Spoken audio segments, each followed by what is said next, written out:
कही जाती है। और सबसे तो ऐसे में ये भी जानना चाहेंगे कि क्या कल्पना सोरेन जो इतनी सारी चुनावी जनसभाएं कर रही थी, तो क्या महिलाओं को आकर्षित करने में उनकी कोई अहम भूमिका रही? बहुत बड़ी बहुत भूमिका, ज्यादा भूमिका बहुत है। बड़ी भूमिका। कल्पना जिस तरह से एक महिलाओं की कल्पना बन चुकी है, जिस तरह से वो झारखंड की वो एक मैसेज दे रही है कि एक जो पति जो है, पत्नी जो है, वो सिर्फ किचन में नहीं रहेगी, वो सिर्फ घर का काम घरों में नहीं रहेगी।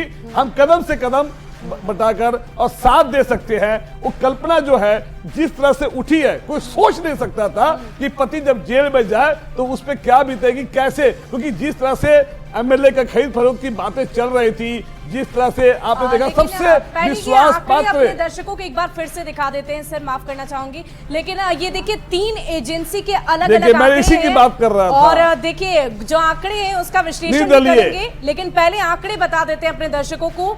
जो IANS मैट्रिक्स की जो आंकड़े हैं वो एनडीए की तरफ के रुझान में जा रहे हैं। 45 से 50 सीटें एनडीए को मिलती हुई नजर आ रही है। INDIA को 18 से 25, अदर्स को 0। लोक पोल ओपिनियन के आंकड़ों की बात करें तो 36 से 39 एनडीए के खाते में, और उतने ही 36 से 39 ही INDIA के खाते में भी, अदर्स को 3 से 4। और देखिए पोल्स ऑफ पोल्स क्या कह रहा है, वो आंकड़े भी हम आपको दिखा रहे हैं। 40 से 45, 27 से 32 INDIA के खाते में, 0 से 4 तक अदर्स के खाते में। तो देखिए हर एजेंसी के अलग अलग आंकड़े हैं, और जिसकी चर्चा अभी आप कर रहे थे निर्दलीय उम्मीदवारों की, उस पर हम एक बार फिर से चर्चा करेंगे। देखिए मैंने कहा ना कि निर्दलीय ऐसा कहीं ऐसा ना हो जाए कि एक आदमी जो जीता हुआ, सिंगल निर्दलीय जो जीता हुआ, वो हमारे झारखंड का सीएम ना बन जाए फिर मधु कोरा की तरह। और फिर वो जो घोटाले आपने देखा, जो उसकी जो है कोल गोट या और जिस तरह से घोटाले हुए, फिर उनको जेल जाना पड़ा, फिर गीता कोड़ा। और ये भी देखिए लोग परिवारवाद की बात करते हैं,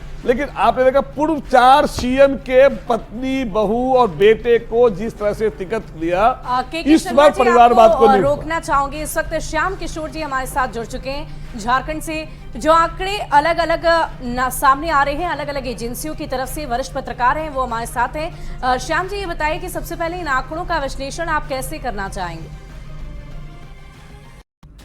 इन आंकड़ों का विश्लेषण करने की मेरे ख्याल से बहुत ज़रूरत नहीं है, इसलिए कि इन पे कितना भरोसा किया जाए, कितना ज़मीनी आंकड़ा है। ये आंकड़े तो कुछ पोलिंग बूथ्स पे कुछ लोगों से लिए जाते हैं, लेकिन जो आपका लोक पोल का है वो मेरे ख्याल से लोक पोल का वो मुझको विश्वसनीय थोड़ा लग रहा है कि यहाँ पे लड़ाई जम के है, 50-50 की लड़ाई है। 50-50 की लड़ाई में भी बीजेपी जाहिर बात है कि पिछली बार 25 सीटों पे सिमट गई थी, तो इस बार वो अपर हैंड है, उसका ऊपर जाएगी, लेकिन किस हद तक ऊपर जाएगी ये कहना मुश्किल है। और दूसरी बात कि आज जिन 38 सीटों पे इलेक्शन हुआ है, वोटिंग हुई है, उन 38 सीटों में अभी तक क्लियर नहीं आया है कि पुरुषों ने कितना वोट किया, महिलाओं ने कितना वोट किया। महिलाओं का वोट ज़्यादा वैल्यू करेगा। फर्स्ट फेज की सीटों पे 43 सीटों पे महिलाओं ने ज़्यादा वोट किया था, और महिलाओं का वोट ज़्यादा वैल्यू करेगा। जो आप लोग बात कर रहे थे कल्पना सोरेन की, और जो कहा गया रेवड़ियाँ बांटने की, तो रेवड़ियाँ बांटने में सभी उसी की ओर झुक गए हैं। पिछले साल मध्य प्रदेश में जो लाडली बहना योजना शुरू की गई, उसका असर देखा गया था। अगर लाडली बहना बोल रही थी तो मैया योजना बोलेगी। ये कुछ लोग जो झारखंड के नहीं हैं वो मैया को मैया बोलते हैं, मैं उनको करेक्ट करना चाहूँगा। मैया यहाँ बेटी को कहा जाता है, और वो मैया बोलते हैं वो तो माता को। और अभी देखिए इसी की तर्ज पे महाराष्ट्र में भी घोषणा की गई है सत्ताधारी दल द्वारा, वो क्या यही बेटी करके वहाँ भी योजना शुरू की करने का वायदा किया गया है। करूंगी हमारे साथ विनय जी भी जुड़े हुए हैं। विनय जी, अगर हम इन आंकड़ों को देखें तो आप किस तरीके से इसे देख पा रहे हैं? जो श्याम जी कह रहे हैं, क्या आप उससे इत्तेफाक रखते हैं? नहीं, श्याम जी कह रहे हैं वो बात सही है, पर आपने जब भी पिछले आंकड़े को देखेंगे तो उस आंकड़े से साफ पता चलता है कि जब पोलिंग परसेंटेज बढ़ी है तब तक एनडीए की सरकार आई है। ये पिछले भी जब भी गवर्नमेंट बनी वही स्थिति है। और इस चीज़ों को भी जानना होगा, समझना होगा कि आज हेमंत सोरेन की सरकार थी, उन्होंने रेवड़ियाँ बांटने का काम किया है, तो ठीक है बांटे है, पर उन्होंने कब बांटा? आप जब 5 साल पहले सरकार में आए, लोगों ने आपको जनमत दिया, आपने जिस वादा को करके सत्ता में आए, तो सत्ता में आने के बाद उस वादा को पूरा करना था। उन्होंने युवा विरोधी काम किया, युवाओं को बोले कि मैं जब आऊँगा तो हर साल 5 लाख रोजगार दूंगा, और नहीं दूंगा तो स्नातक को 5,000 बेरोजगारी भत्ता दूंगा, स्नातकोत्तर को 7,000 बेरोजगारी भत्ता दूंगा। उसके अलावा उन्होंने वादा किया कि अस्थायी कर्मचारी जो झारखंड में कार्य कर रहे हैं उनको हम स्थायी करने का काम करेंगे ऐसी। और उसके बाद आपने देखा होगा कि जितने भी झारखंड में परीक्षा की एजेंसियां थी, जैसे JSSC है, JPSC है, उसमें काफ़ी घोटाले हुए। कई ऐसे हुए कि जो 5-5 बार एग्जाम लिए गए और उसको कैंसिल किया गया। आज युवा किसी तरह पढ़ता है, संघर्ष करता है, एक एक फॉर्म भरने में 2000-3000 रुपए लगते हैं। आपके दावे तो हैं ही, लेकिन हमारे साथ नेहा भी जुड़ी हुई हैं। भाभी जी झारखंड में भी थी, तो भाभी जी जब आप झारखंड में थी तो क्या माहौल आपने देखा, और जो एग्जिट पोल के आंकड़े हैं क्या कह रहे हैं?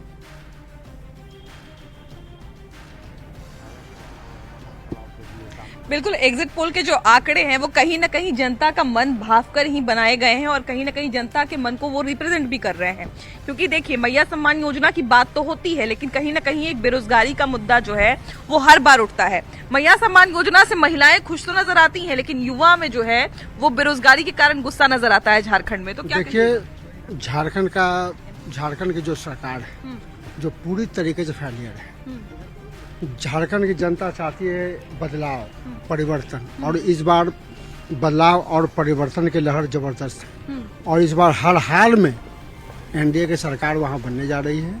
अच्छा, वोटिंग परसेंटेज भी बढ़ा है और कहीं ना कहीं बढ़त भी दिख रही है, एग्जिट पोल के हिसाब से बढ़त भी दिख रही है। क्या कहते हैं, इसमें सच्चाई है या फिर जनता जो है वो किसी तरह का नया सरप्राइज देने वाली है? जनता पूरी रूप से परिवर्तन के मूड में है, और इस बार NDA की पूर्ण बहुमत की सरकार बन रही है, और NDA के सरकार में ही रोटी, माटी और बेटी सुरक्षित है। इसके पहले वाले सरकार में हम लोग देख चुके हैं कि ये तीनों जो चीज, हमारा रोटी, बेटी और माटी कितना सुरक्षित है। जिस हिसाब से घुसपैठिया वहाँ पर कब्जा कर रहे हैं, और आने वाले समय में ये आंकड़ा लगाया जा सकता है। अच्छा, क्या कहते हैं, बेटी की बात इन्होंने कही है, रोटी और बेटी की बात कही है इन्होंने, माटी की बात कही है इन्होंने।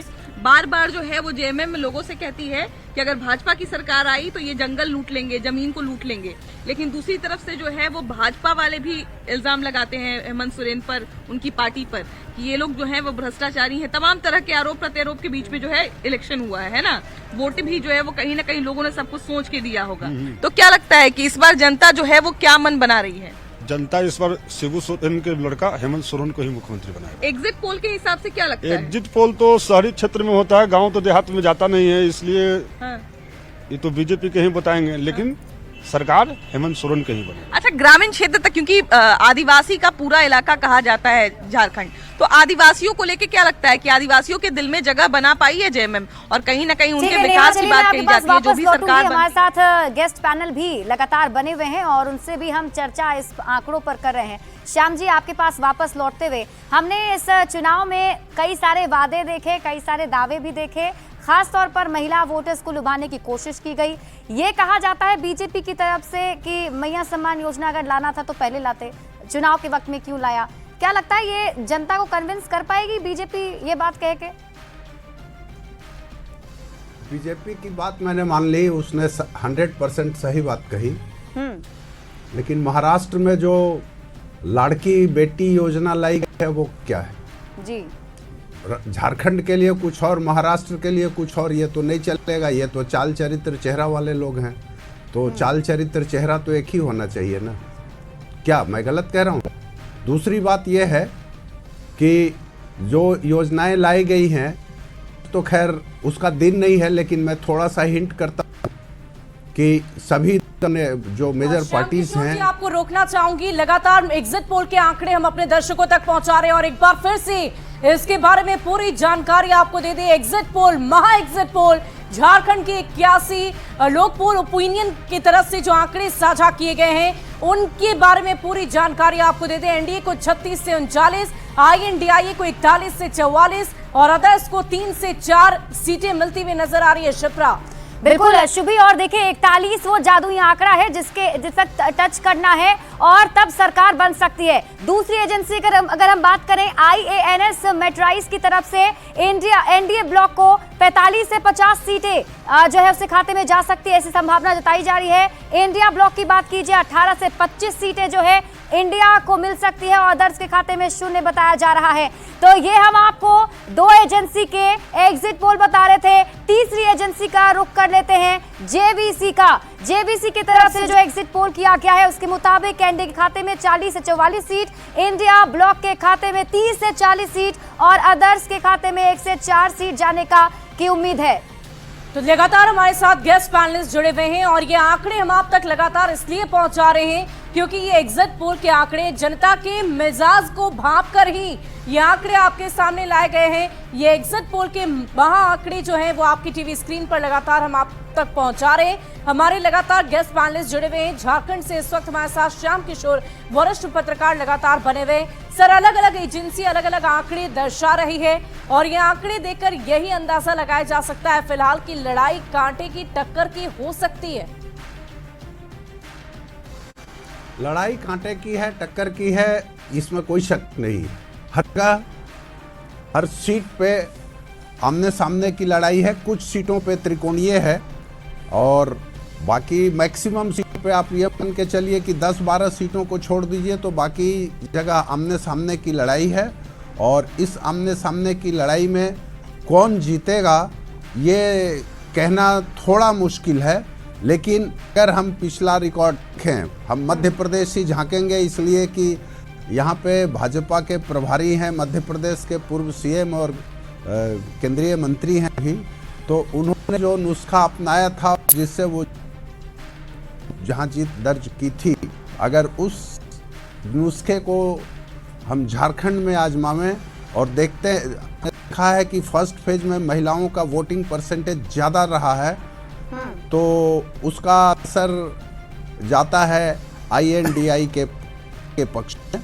और विनय जी, जो कि बातें कही जा रही है कि एक बार जवाब ले लेते हैं विनय जी से। जिस तरीके से आपने कहा कि बीजेपी की तरफ से भी जो है कई सारे दावे जो है किए गए और महिला वोटर्स को अपने पक्ष में करने की कोशिश की गई, लेकिन विनय जी, श्याम जी कह रहे हैं कि जो महिला वोटर्स बढ़ चढ़कर हिस्सा ले रही हैं ये नतीजा है हेमंत सोरेन द्वारा दी गई मैया सम्मान योजना की।